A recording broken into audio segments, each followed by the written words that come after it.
Қайырлы күн, құрметті телекөрермен. Батыс Қазақстан облысы өңірлік коммуникациялар қызметінің Ақжайық телеарнасындағы тікелей эфирдегі баспасөз мәслихатымызды бастаймыз. Бүгінгі баспасөз мәслихатымыздың тақырыбы әлеуметтік медициналық сақтандыру қоры Батыс Қазақстан облысы бойынша филиалының 2024 жылы атқарған жұмысы туралы. Ақпаратпен бөлісетін спикерімді таныстырып өтейін. Сандуғаш Қиясбайқызы Болысбекова әлеуметтік медициналық сақтандыру қоры коммерциялық емес акционерлік қоғамының Батыс Қазақстан облысы бойынша филиалының директоры. Сандуғаш ханым, алаңызға қош келдіңіз. Жалпы 2024 жылы Батыс Қазақстан облысы бойынша әлеуметтік медициналық сақтандыру қорының бағыттары қандай болды, және медициналық қызмет сапасын арттыру бойынша қандай жұмыстар жүргізілді, сол бойынша ақпаратпен бөліссеңіз. Жақсы. Қайырлы күн, құрметті бұқаралық ақпарат құралдары және тұрғындар. Бүгін сіздерді 2024 жылдың қорытындысы бойынша міндетті әлеуметтік медициналық сақтандыру жүйесінде көрсетілген медициналық қызмет көлемі мен қаржыландыру туралы мәмс шеңберінде медициналық көмек алу кезіндегі пациенттердің мүмкіндіктері мен құқықтары және қор филиалы жұмысының нәтижелерін баяндауға рұқсат етіңіздер. 2025 жылғы 1 қаңтардағы жағдай бойынша Қазақстан Республикасы ұлттық статистика бюросының деректеріне сүйенсек, облыста 695 588 адам тіркелген. Олардың ішінде 589 052 адам, яғни тұрғындардың 84,7% мәмс жүйесінде сақтандырылған болып отыр. Дегенмен сақтандырылған азаматтарымыздың үлесі 15,3% құрайды. Яғни белгілі және белгісіз себептерге байланысты 106 536 азаматымыз жүйеден тыс қалып отыр. Мәмс жүйесінде сақтандыру мәртебесі болмаса да, барлық азаматтар тегін медициналық кепілдендірілген көмектің көлемінде медициналық қызмет ала алатынын ескертіп өткім келеді. Яғни ол шұғыл медициналық көмек, жедел жәрдем бригадасын шақыру, учаскелік дәрігерлердің қабылдауы. Бірақ мәмс жүйесінде сақтандырылмауы азаматтардың жоспарлы түрде және жоғары технологиялық медициналық көмек алуын, аурулардың алдын алуын, медициналық диагностикаға қол жеткізуін қиындатады. Қазіргі таңда мәмс жүйесінде сақтандырылған азаматтар базалық анализ талдауларынан бастап құны қымбат оталарға дейін барлық қажетті медициналық көмекті ала алады. Медициналық қызметтерді мемлекеттік ұйымдармен қатар сақтандыру қорымен келісімшарт жасаған жекеменшік клиникаларда ұсынады. 2024 жылдың қор филиалы 56 медициналық ұйыммен келісімшарт жасады. Оның ішінде мемлекеттік ұйымдардың саны 37, жекеменшік 19 ұйым. 2023 жылмен салыстырғанда қаржыландыру көлемі 9%-ға артып, 84,9 миллиард теңгені құрады. Оның ішінде міндетті әлеуметтік сақтандыру жүйесінде 51,6 миллиард теңге, тегін медициналық көмектің кепілдендірілген көлемі шеңберінде 33,3 миллиард теңге. Бүгінгі таңда барлық есепті кезеңдер жабылып, толығымен 84,9 миллиард теңге немесе 2024 жылда жасалған барлық келісімшарт бойынша медициналық ұйымдарға толық төлем жүргізілді. Пациенттер арасында ең сұранысқа ие медициналық қызметтердің бірі консультациялық диагностикалық қызметтер болып табылады. Облыс бойынша 2024 жылы мәмс жүйесінде зертханалық талдауларды, инструменталды диагностиканы, стоматологиялық қызметтердің жұмысын қоса алғанда 13 миллиард теңге консультация диагностикалық қызметтер үшін қарастырылды. Оның ішінде тегін медициналық көмектің кепілдендірілген көлемінде 1,9 миллиард теңге, мәмс жүйесінде 11,1 миллиард теңге.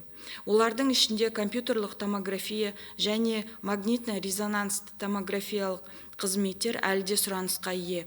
2024 жылдың қорытындысы бойынша 687 миллион теңге сомасына 48 мыңнан астам КТ және МРТ қызметтері көрсетілді. Одан әрі медициналық көрсеткіштері бар болса, азаматтарымыз жоспарлы және шұғыл түрде стационарлық көмек ала алады. Жыл басынан бері шығыстың басым бөлігі стационарлық көмекке ақы төлеуге жұмсалды. 2024 жылы стационарда 147 359 пациент 21 миллиард теңге сомасына емделді. Оның ішінде тегін медициналық көмектің кепілдендірілген шеңберінде 4,8 миллиард теңге сомасына 35.874 адам емделсе, мәмс жүйесінде 16 миллиард теңге сомасына 111.485 науқас емделген. Қазіргі таңда қала ауруханаларының материалдық техникалық базасы мен кадрлық әлеуеті пациенттерге жоғары технологиялық операцияларды қолдана отырып, манипуляция операция жасауға мүмкіндіктері бар. Жыл сайын медициналық сақтандыру есебінен кардиохирургиялық, нейрохирургиялық, урологиялық және ортопедиялық, одан да басқа профильдер бойынша жүздеген құны қымбат операциялар жасалып жатыр. Осындай бір ғана күрделі отаның құны орта есеппен санағанда бірнеше миллион тұруы мүмкін. 2024 жылы облыста мәмс есебінен 922 миллион теңгеден астам сомаға жоғарғы технологиялық медициналық көмекті қолдана отырып 237 ота жасалды. 2024 жылдың қорытындысы бойынша одан бөлек 1,2 миллиард теңге сомасына 870 нейрохирургиялық операция, 189 кардиохирургиялық операция және 515 миллион теңге сомасына 286 қан тамыр жүйесіне операциялар жасалған. Бүгінгі таңда тізе және жамбас буындарын ауыстыру операцияларда халық арасында үлкен сұранысқа ие. Мысалы ретінде 2024 жылдың басынан бастап тізе және жамбас буындарын ауыстыру бойынша облыс дәрігерлері 20 миллион теңге сомасына 11 операция жасаған.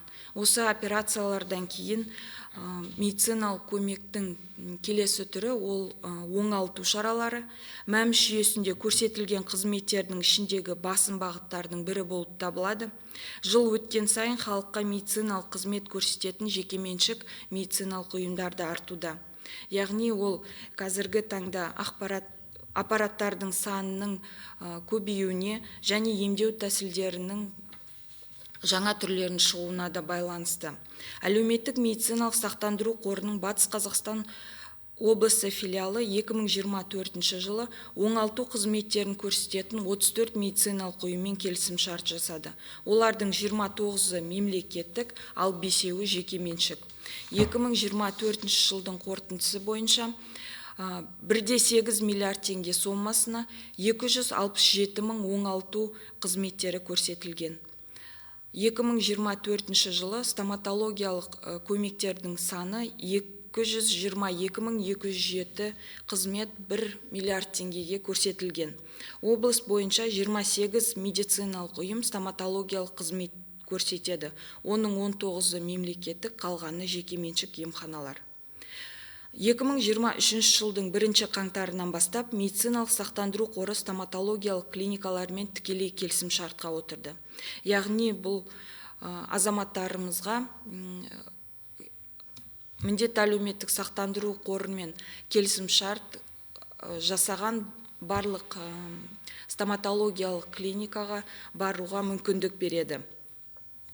Естеріңізге сала кететін болсақ, жоспарлы стоматологиялық көмек 18 жасқа дейінгі балалар мен жүкті әйелдерге тегін көрсетіледі. Ал шұғыл стоматологиялық көмек 18 жасқа дейінгі балаларға, жүкті әйелдерге, Ұлы Отан соғысының ардагері мен оларға теңестірілген азаматтарға, зейнеткерлерге, мүмкіндігі шектеулі жандарға және олардың күтушілеріне, көп балалы аналарға көрсетіледі. Пациенттерге стоматологиялық клиника көмегіне жүгіну үшін емханадан жолдама алудың қажеті жоқ. Алдымен қор жұмыс істейтін тіс емдеу клиникаларын анықтап білу қажет. Олардың тізімін медициналық сақтандыру қорының ресми сайты msqori.kz сайтынан танысуға болады. Немесе стоматологиялық клиниканың өзінен де анықтауға болады. Міндетті әлеуметтік сақтандыру қормен келісім шарт бар ма, жоқ па екен. Әлеуметтік медициналық сақтандыру жүйесіне көшу ересектер мен 18 жасқа дейінгі балаларға берілетін тегін дәрілік заттардың тізімін едәуір кеңейтуге мүмкіндік берді. 2024 жылы облыс бойынша 8,5 миллиард теңгеге 138.705 пациент дәрілік заттармен және медициналық ұйымдармен қамтамасыз етілді. Медициналық сақтандыру қорының негізгі басымдықтарының бірі пациент құқығын қорғау. Мұның дәлелі ретінде тегін медициналық көмектің кепілдендірілген көлемі мен мәмс жүйесінде медициналық көмек көрсету сапасы мен көлеміне көрсетілген медициналық қызметтердің барлығына мониторинг жүргізіледі. Еске салатын болсақ, осы көрсетілген медициналық қызметтердің барлығы төлемнің алдында толығынша сапасына және көлемінің толыққандылығына мониторинг жүргізеді. Филиал 2024 жылдың мониторинг қорытындысы бойынша 1,4 миллиард теңгеден астам сомаға медициналық қызмет көрсету барысындағы дефекттерді анықтаған. Оның ішінде 798 миллион теңге сомасы мәмс жүйесінде болса, 209 миллион теңге сомасы тегін медициналық көмек көлемінде көрсетілген медициналық қызметтерде анықталған дефекттер. Сондай-ақ 3,9 миллион теңге сомасына 3,3 медициналық көмек көрсетудің расталмаған жағдайлары анықталды. Медициналық көмек түрлерін бөліп қарағанда, қосып жазылған жағдайлардың ең көп саны консультациялық диагностикалық қызметтерге тиесілі. Яғни, міндетті әлеуметтік сақтандыру қоры тұрақты түрде көрсетілген медициналық қызметтерге сапасына оның мониторинг жүргізіп отырады. Сандуғаш ханым, 2025 жылға арналған жоспарларыңызбен бөліссеңіз? 2025 жылы, яғни осы алдағы міндетті әлеуметтік сақтандыру жүйесін әрі қарай жетілдіру, мониторинг жұмыстарын күшейту, сосын халықпен тығыз байланыста, кері байланыста әрі қарай дамыту. Ақпараттандыру. Рахмет сізге, Сандуғаш Қиясбайқызы, аламызға келіп маңызды ақпаратпен бөліскеніңіз үшін алғыс білдіреміз. Алдағы жұмыстарыңызға сәттілік. Құрметті телекөрермен, Ақжайық телеарнасындағы тікелей эфирімізді осымен аяқтаймыз. Аман сау болыңыздар, күндеріңіз сәтті өтсін.